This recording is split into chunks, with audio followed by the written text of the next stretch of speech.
Heading डालिए principle of superposition of waves.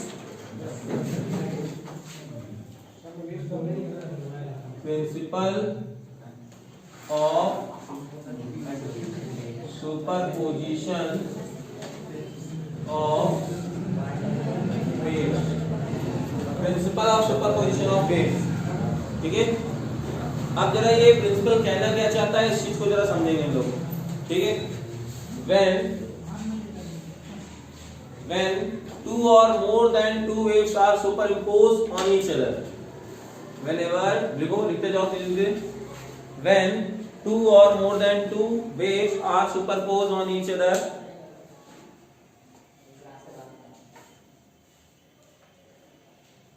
when two or more than two waves are superposed on each other, comma, the resultant displacement of any point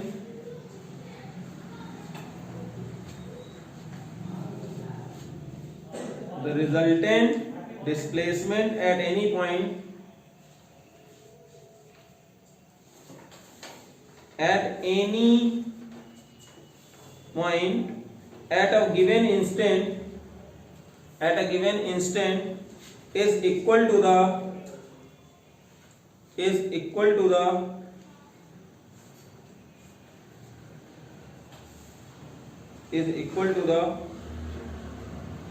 vector sum of the displacements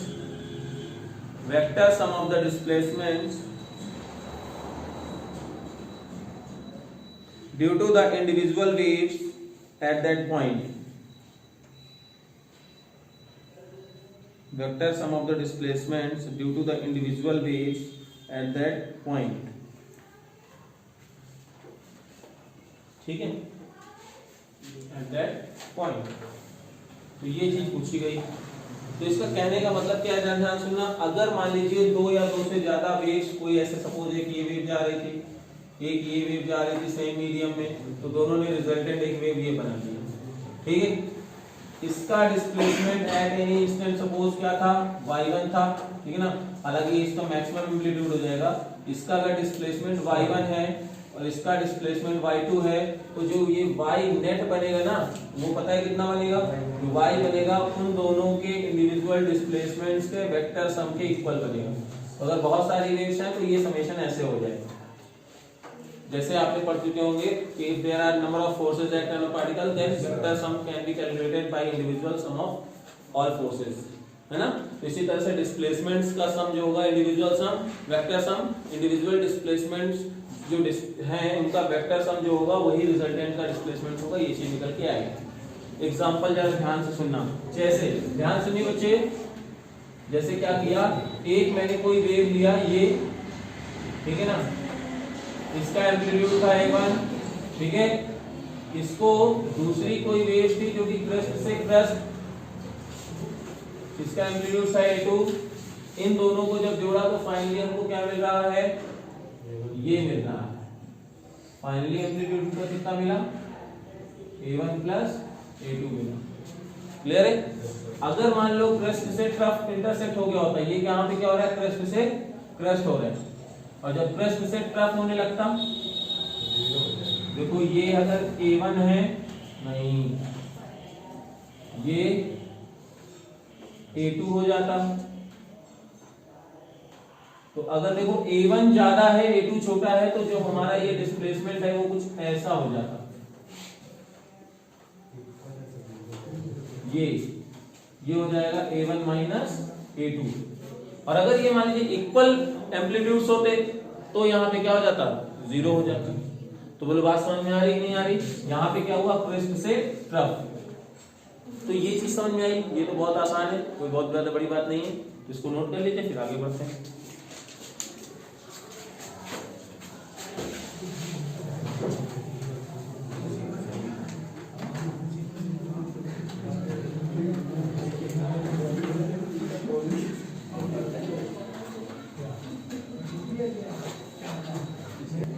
heading डाल लो बेटा, interference.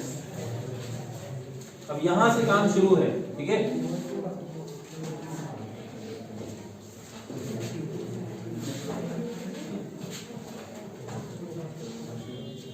ये interference की definition लिख लो जरा सा, फिर आगे बढ़ते हैं। When two light waves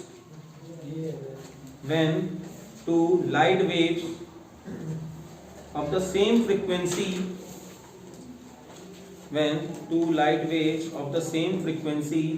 and having zero or constant phase difference, when two light waves of the same frequency and having zero or constant phase difference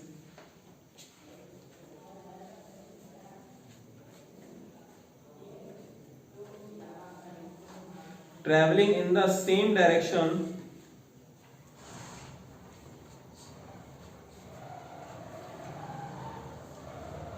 superpose each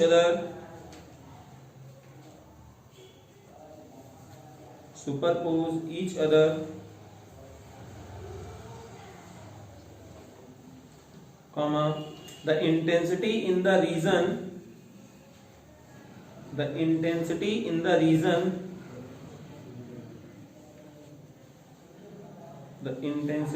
region of superposition gets redistributed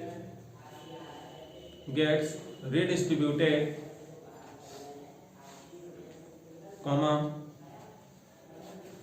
becoming maximum at some points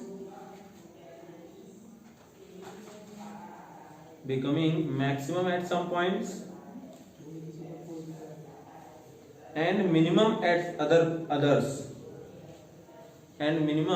others. Full stop. This phenomena is called interference of light.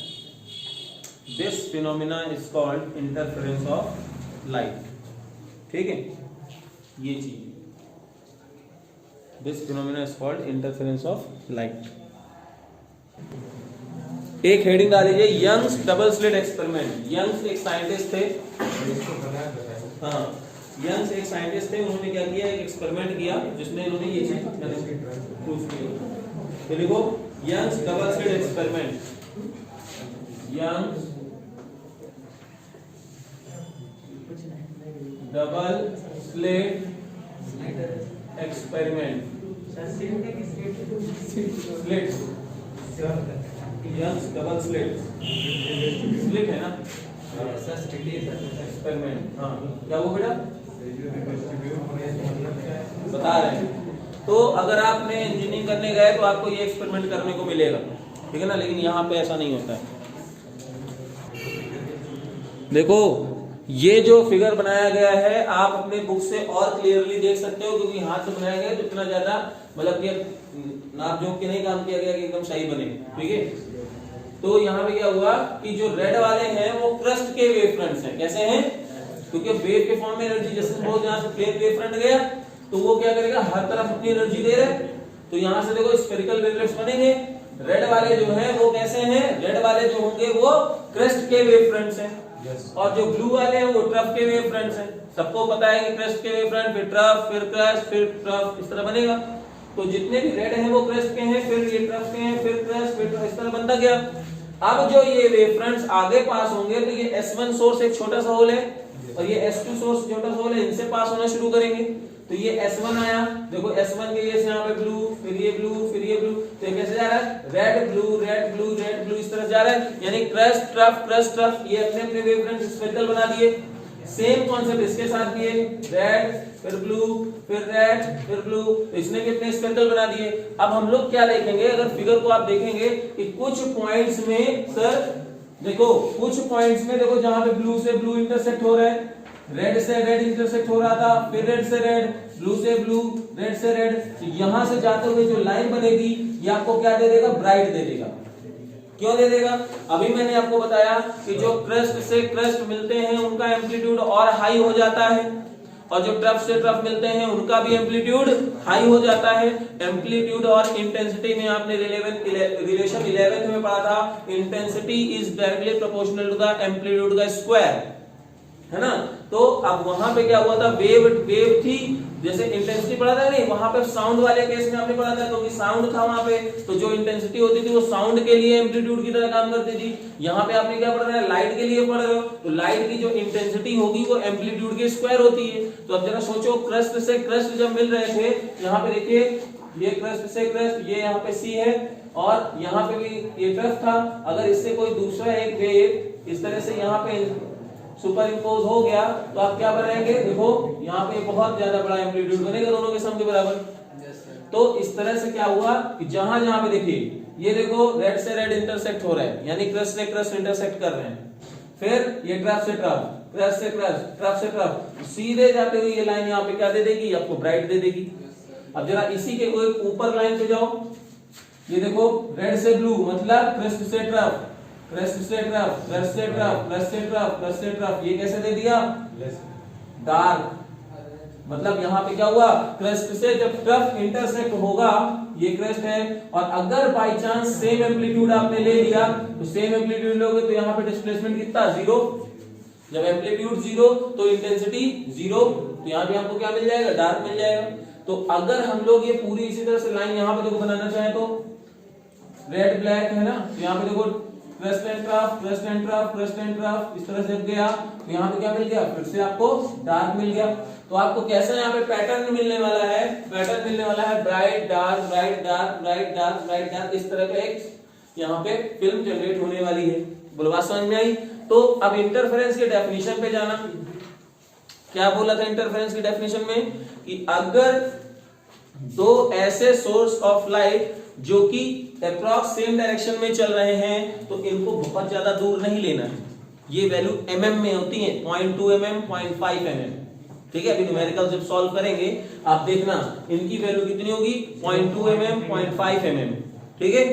तो जब इतनी distance में दो sources को आप ले लिए और सेम लाइट अगर जा रही है, तो उसकी फ्रीक्वेंसी भी क्या होगी, सेम होगी, फ्रीक्वेंसी क्या होगी, सेम होगी, और एम्पलीट्यूड अप्रॉक्स सेम होंगे। तो अगर ऐसा हो रहा है, तो यानी क्रस्ट से क्रस्ट जहां पे भी टकराकर कोई लाइट रे आगे पहुंच रही है, वो आपको क्या देने वाले हैं, ब्राइट देने वाले हैं।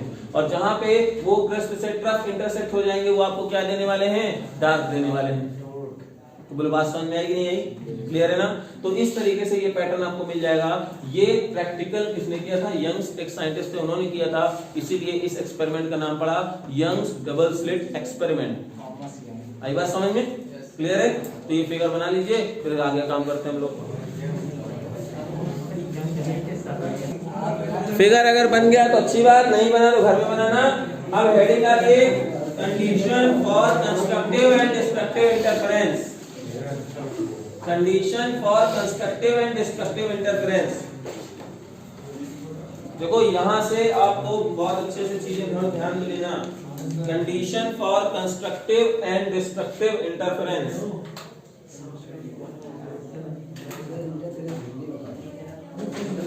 Condition for constructive and destructive interference, clear है।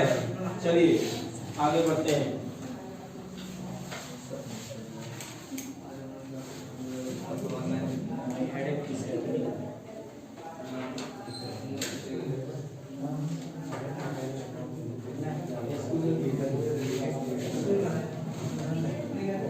चलिए देखिए, condition for constructive and destructive interference,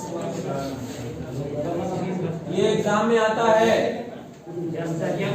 ये बहुत इंपॉर्टेंट एक्सपेरिमेंट है सर।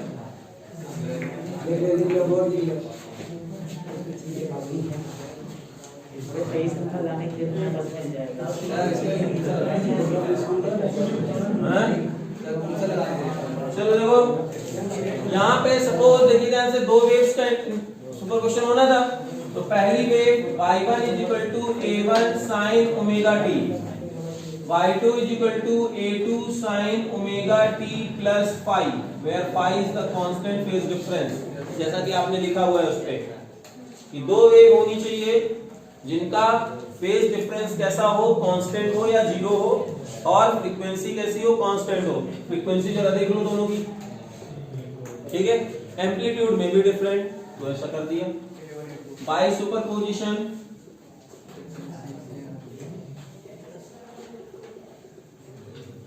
y जो नेट होगा वो क्या होगा, y1 प्लस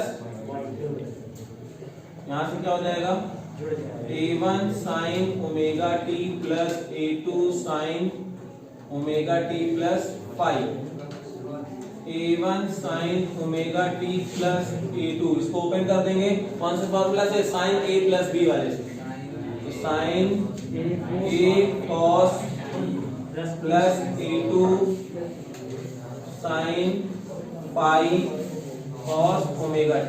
क्लियर है।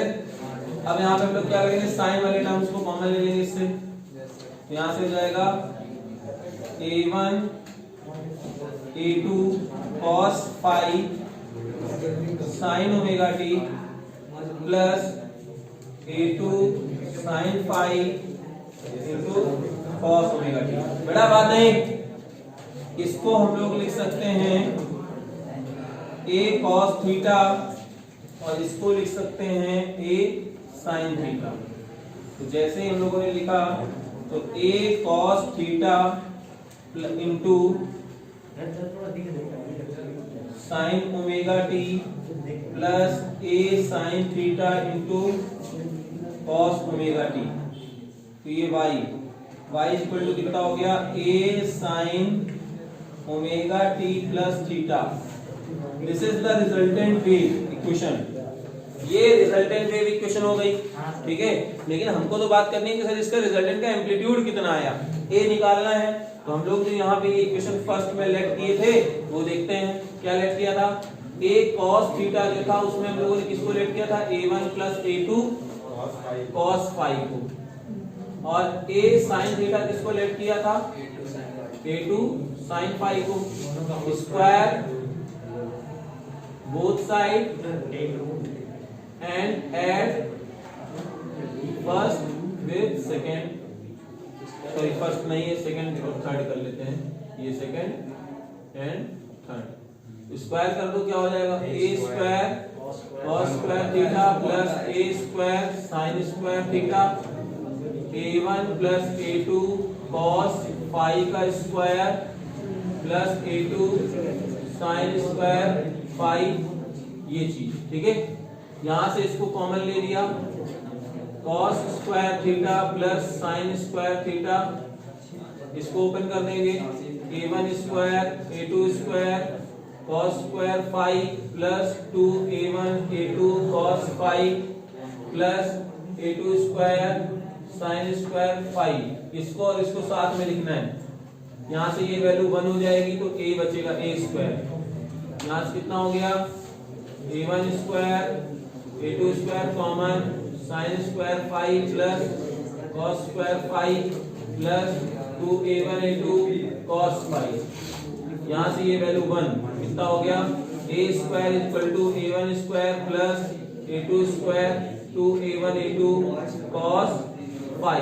This is the this is the resultant. एक बार फिर से चलो बता देते हैं, इसके आगे बात करेंगे।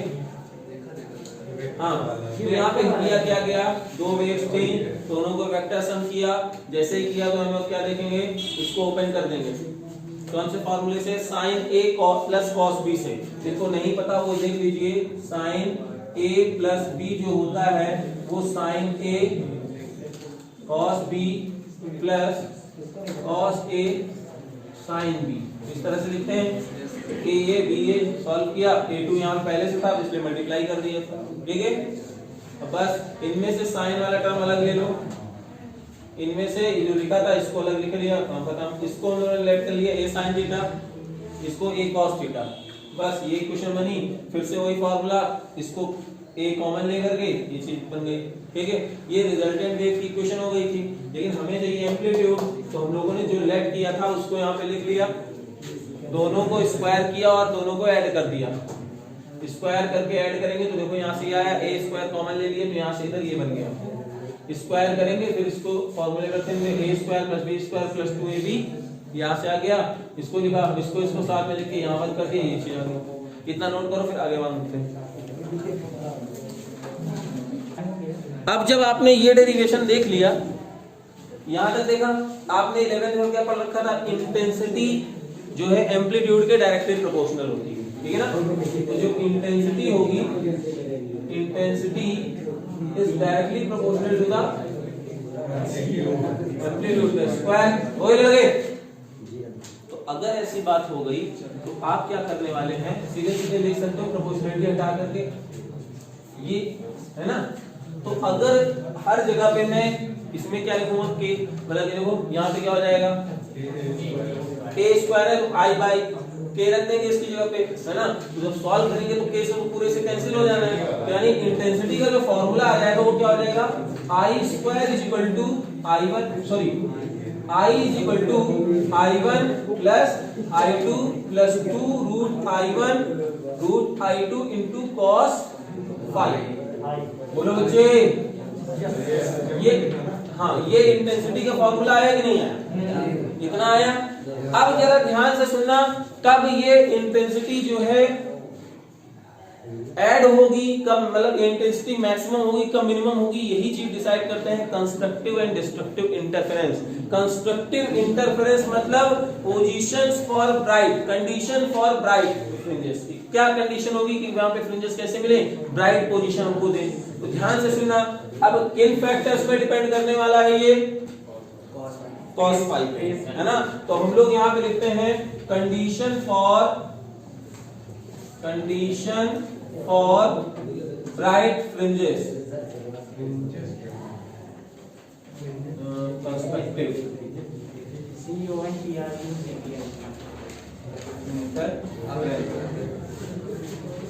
एस कहाँ गया, या कंडीशन फॉर ब्राइट, कोई बात नहीं।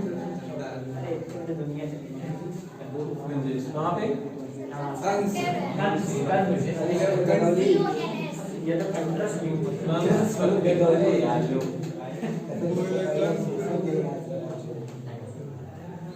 ठीक है। Condition for bright. अब जरा ध्यान से सुनना, कब होगा ऐसा, सर cos फाई की वैल्यू जो होगी, अगर आप चाहते हैं कि सर ये वैल्यू मैक्सिमम से मैक्सिमम आए, तो cos फाई की वैल्यू मैक्सिमम कितनी होगी, +1। तो यानी फॉर मैक्सिमम क्या कंडीशन है, for maximum cos phi should be +1। यानी ये कब हो सकता है, जब फाई की वैल्यू 0, 2 पाई, 4 पाई, डॉट डॉट डॉट 2n पाई।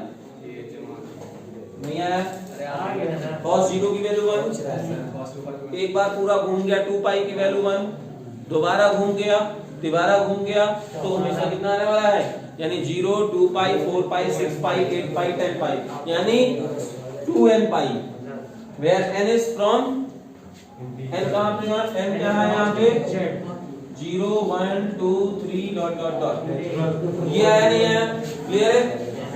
अब इसी तरह से ये क्या हुआ, मतलब अगर तुमसे कोई पूछेगा तो क्या कह सकते हो कि सर अगर आपको कंडीशन कैसी चाहिए, ब्राइट की कंडीशन चाहिए, तो जब दो वेव्स के बीच में फेज एंगल जो होगा वो 0, 2 पाई, 4 पाई, 8 पाई ऐसे होगा, तो वहां पे हमको इंटेंसिटी कैसे मिलने वाली होगी, ब्राइट मिलने वाली होगी। एक तो ये चीज हुई, क्लियर है, आगे बात समझ में, ठीक। अब जरा ध्यान सुनना, इसके लिए करते हैं डिस्ट्रक्टिव के लिए, कंडीशन फॉर डिस्ट्रक्टिव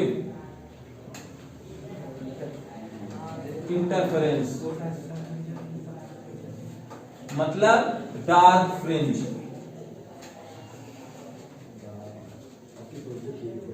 ठीक है, मतलब अब क्या चाहिए, मिनिमम इंटेंसिटी चाहिए। तो cos की जो मिनिमम वैल्यू होती है कितनी होती है, -1। और कब होगा, पाई पे, cos पाई की वैल्यू -1, 3 पाई, 5 पाई, यानी पाई कितना होना चाहिए, पाई, 3 पाई, 5 पाई, डॉट डॉट डॉट डॉट। तो हम लोग लिख सकते हैं क्या, यहाँ लिख सकते हैं 2n+1 पाई, क्लियर है। यानी n की वैल्यू कहां से जाएगी, 0, 1, 2, बोल बात समझ में आ रही नहीं आ रही। तो ये फेज डिफरेंस आप बता सकते हो कि नहीं बता सकते हो, कितने लोग समझ में आया, कितने लोगों को नहीं आया, क्लियर है ना, कहां पे नहीं आया बेटा। मैक्सिमम चाहिए तो ये वाली वैल्यू मैक्सिमम कब होगी, देखो अब एक बार लाइट वेव्स आपने ले लिया, I1 I2 तो फिक्स हो गया, बच्चा क्या cos फाई। तो cos फाई की मैक्सिमम वैल्यू +1 कब होगी? जब फाई की वैल्यू इतनी होगी। और cos फाई की वैल्यू मिनिमम कब होगी? जब, क्लियर है? तो इतना नोट करो पहले, फिर आगे बढ़ते हैं। हाँ, ब्राइट फ्रिंजेस, फ्रिंजेस है, फ्रिंजेस, ठीक है ना? बताऊं अभी, जो मतलब कि लाइन होती है ना, जो व्हाइट कलर की लाइन बनी या फिर ब्लैक डार्क बनी, उनको हम लोग बोलते हैं फ्रिंजेस। सर जैसे cos